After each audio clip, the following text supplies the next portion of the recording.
You know, last Friday night at Imagine Willow Creek in Plymouth, the champ was here.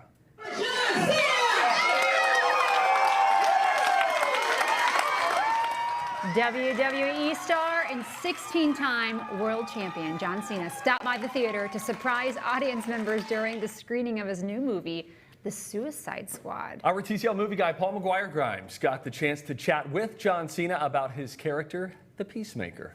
You gotta be kidding me. You're gonna risk the entire mission for a mental defective dressed as a court jester. It's coming from a guy that wears a toilet seat on his head. Now, John, the male ego with your character and Idris Elba is like on full display, and a lot of the fun is your banter back and forth. How much of that was in James's wicked script versus you two just riffing off each other?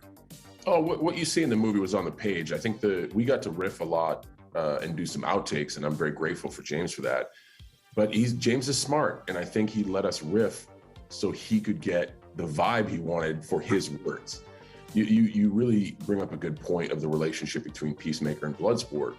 They are two of the cast members who have identical abilities, and they're very different because every other cast member of the Suicide Squad has unique abilities.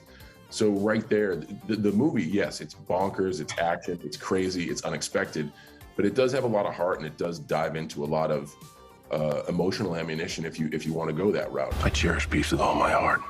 I don't care how many men, women, and children I need to kill to get it. I thought you were the crazy one.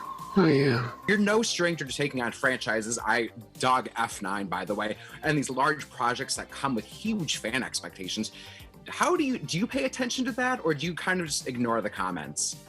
No, you have to pay attention to it. As a live performer for 20 years, I go out in front of a live audience every night that tells you that you suck if you suck. And you can ignore that and continue to suck, or you can accept it, ask why, and try to be better. Take it personal away for growth and improvement. Don't take it personal as a knock on your character or your well-being.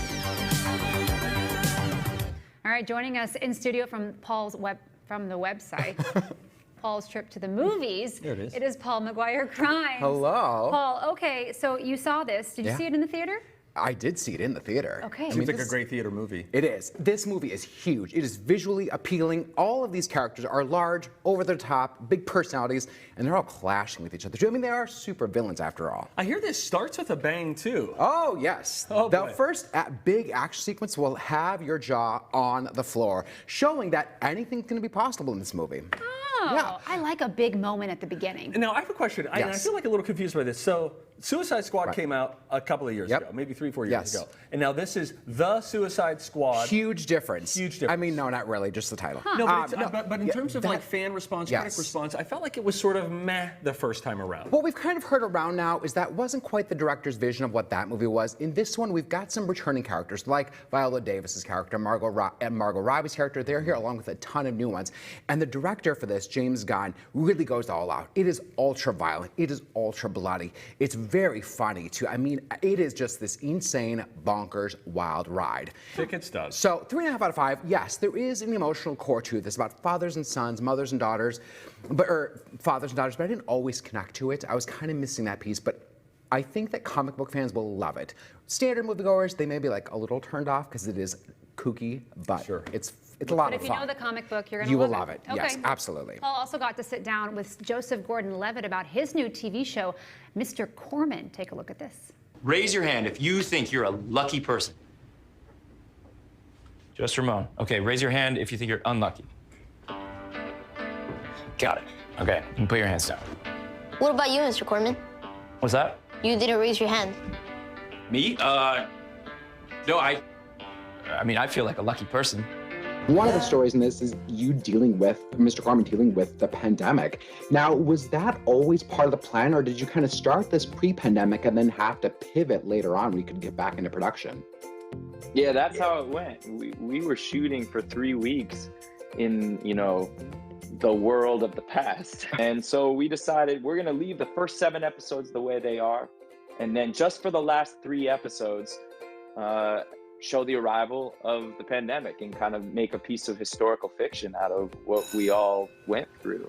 All right, good morning. Happy Monday. You've worked with some of the best directors, with Spielberg and Christopher Nolan and Oliver Stone. Did you bring any of their styles into your own directing as you've kind of flourished in that now?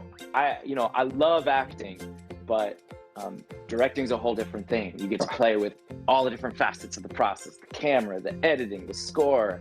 I love having those tools to play with. Congrats on the series, and I hope people enjoy it. Thank you so much. Great talking to you. The question is, what do you do now? So we were talking about Joseph Gordon-Levitt, the star there, when that was running. It seems like he's just a lovely guy. He's had a lovely career, but I've not heard of this before, and I don't know if this is the next thing that I'll love him in. I don't know if you will love him in it. So it's a new series that he created for Apple TV Plus. It's 10 episodes. The first 2 will begin tomorrow. Okay. He wrote it, directed 8 of the 10 episodes, stars in it, and is the creator. So it's really his kind of passion project, but he plays a very dark and depressing character. And to have a whole show centered on that is kind of a tough draw. And it's kind of this experimental storytelling. At one point, we get into a musical number. We get an episode that's kind of an alternate reality. We've got a comic book style fight sequence. So like, it's him kind of playing with kind of a mixed media approach, tackling mental health, depression, the pandemic, with being a teacher and figuring out what is his role in life going to be. Ticket subs for that one?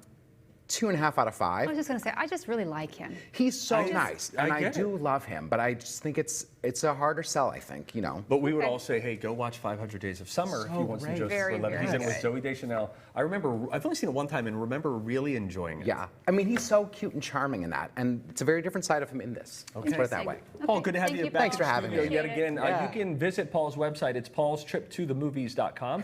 for updates on movies and streaming services. You can also listen to Paul on the Colleen and Bradley Show on My Talk 1071 every Friday, or watch him on his YouTube channel, also called Paul's Trip to the Movies. TCL's Movie Trip brought to you by Muska Lighting. Hey, if you're looking for a way to beat the heat, Muska Lighting has what you need. Check out their selection of fans. They also have fandeliers at one of their showrooms. You can go to the one in Roseville. They've got another one in Eden Prairie. Their employees are ready to help you find the right one for you. Okay, next in our last bite, the newest Barbie designs honoring women.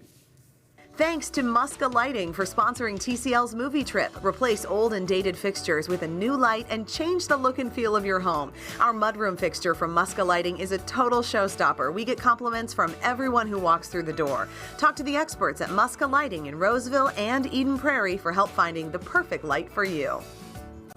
Comic book movie out today, but this one's not about a hero like Superman or Captain America. This one is about the bad guys. The Suicide Squad is a supervillain movie from the pages of DC Comics, and our movie guy chatted with the squad to find out why it's so fun to be bad. And as always, they of course had questions about his movie collection. Nice collection. Oh, thank you. It's real too. It's not just a backdrop. They're very real. Amazing. It's amazing. Thank you. Is anybody else looking behind Paul to see if you're in any of those movies? Yes. Okay. And this is real. It's a very real collection up here. So it's not just a fake backdrop. Yeah. How many of them am I in?